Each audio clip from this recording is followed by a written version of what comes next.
शेतकऱ्यांनी भूमी अभिलेख कार्यालयात घेतले डिझेल अंगावर। खामगाव भूमी अभिलेख कार्यालयात शेतकऱ्याचा आत्मदहनाचा प्रयत्न, यंत्रणांची तारांबळ।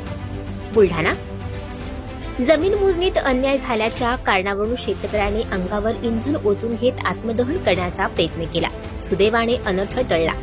खामगाव येथील भूमी अभिलेख कार्यालयात ही खळबळजनक घटना घडली असून भूमी अभिलेख कार्यालयाकडून त्रास दिला जात असल्याचा आरोप करीत खामगाव तालुक्यातील ज्ञानेश्वर लांडे या शेतकऱ्याने सोमवारी दुपारी डिझेल अंगावर ओतून घेतले। खामगाव तालुक्यातील आवार येथील ज्ञानेश्वर पांडुरंग लांडे यांच्या मालकीची पिंपरी गवळी येथील गट क्रमांक 290 मध्ये शेती आहे।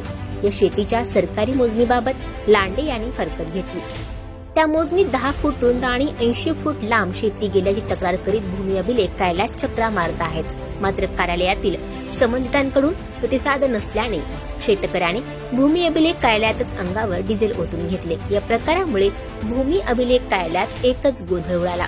शेतकरी आणि त्याच्या कुटुंबियांचा आक्रोश सुरू असतानाच शहर पोलीस घटनास्थळी दाखल झाले।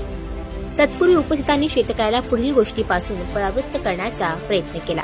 दरम्यान शेतकऱ्याला ताब्यात घेऊन शहर पोलीस स्टेशनमध्ये नेण्यात आले। आणखी नवनवीन व्हिडिओ पाहण्यासाठी आत्ताच आमच्या इंडिया स्टार वन न्यूज चॅनलला सबस्क्राईब करा, लाईक करा, शेअर करा।